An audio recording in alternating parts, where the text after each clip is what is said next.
Welcome. We're entering our last 3 weeks of the series of exploring the experience of prayer in the adult education program of Grace United Methodist Church in Winfield, Kansas. In these last 3 weeks, we're going to explore 3 prayers from the 20th, 13th, and 1st centuries. These 3 prayers are, in my opinion, exemplary prayers which avoid the perils of prayer, the dangers of using prayer as a cop-out or using prayer as a badge or a tool of being justified by our works. These prayers also fulfill the 3 promises of prayer of being connected, experiencing community, and change.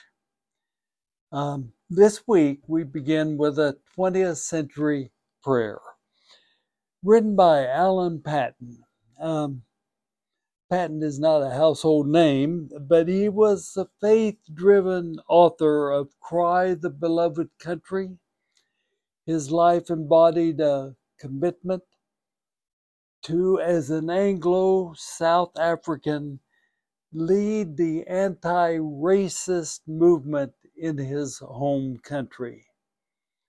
I had the privilege of serving on the United Methodist Church's Board of Discipleship, which selected this prayer to be included in prayers in the United Methodist Church hymnal when it was published a generation ago, 40 years ago, as a matter of fact.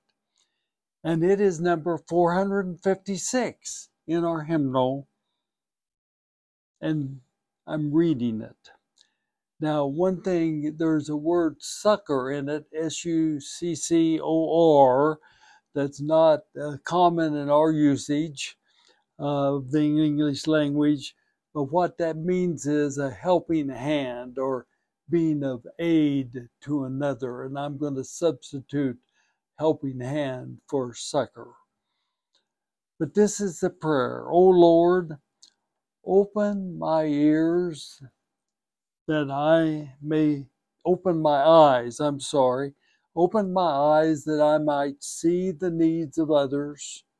Open my ears that I may hear their cries. Open my heart so that they need not be without a helping hand.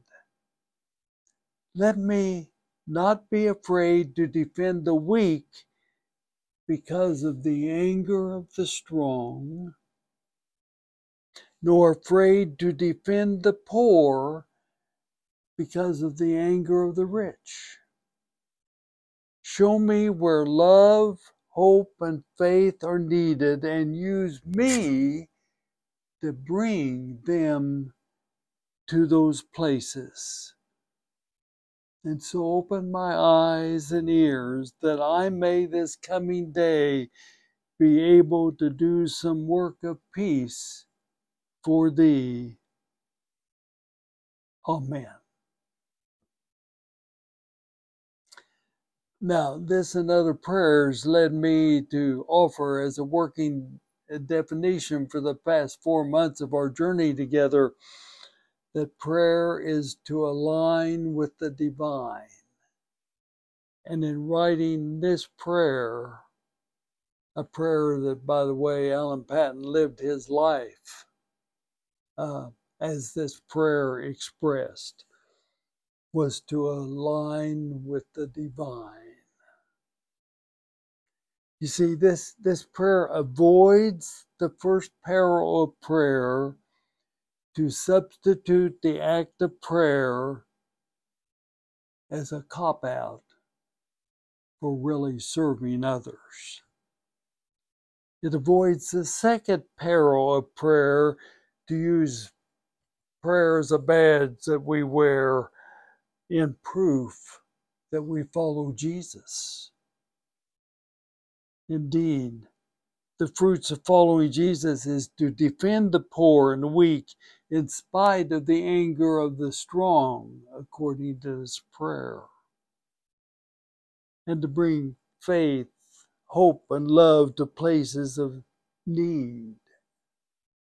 This prayer avoids the third peril of prayer, to use the practice of prayer as works in order to be justified.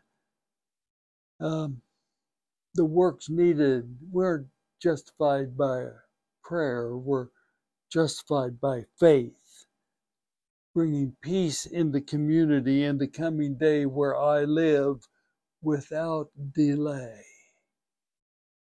See, it avoids all those perils, but it also experiences the promises of prayer.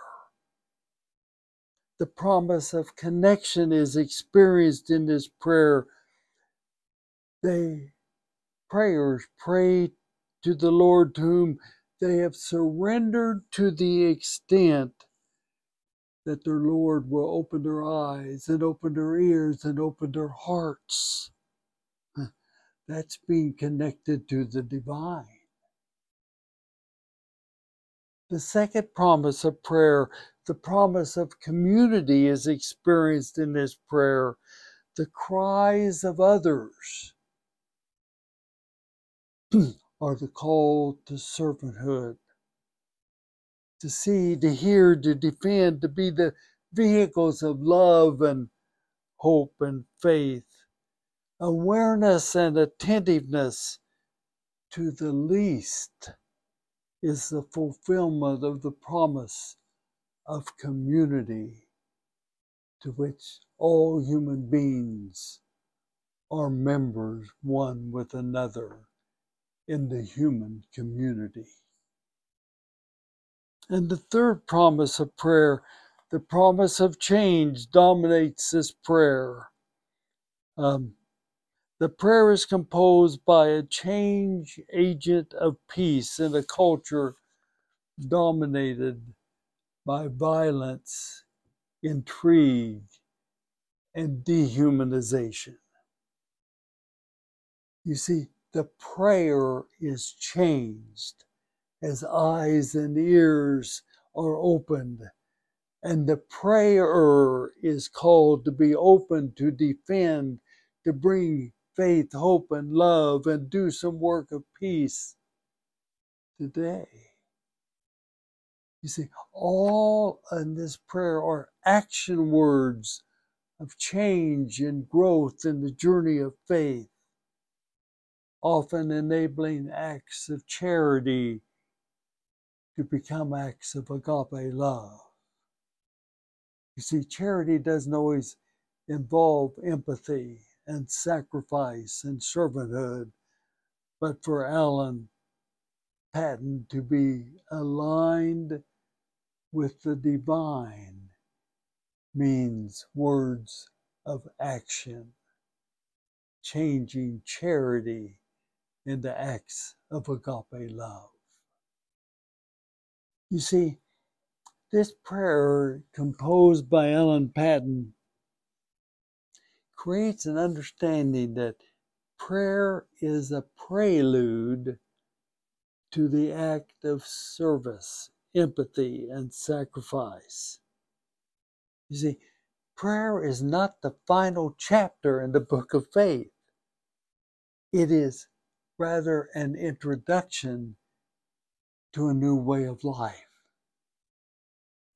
You see, prayer is not a mountaintop experience. It's an experience in the valley, preparing to climb the mountain of courage needed to be a faithful witness for Jesus Christ in everyday life. See, far too often, the response to a time of prayer is, well, we've done our part. Not true for Alan Paton. Nor is it true for all of us as followers of Jesus. Prayer is not doing our part. Prayer is a prelude to servanthood. You know, Jesus practiced prayer in his own life. And prayer was always prior to serving the way of agape love towards others.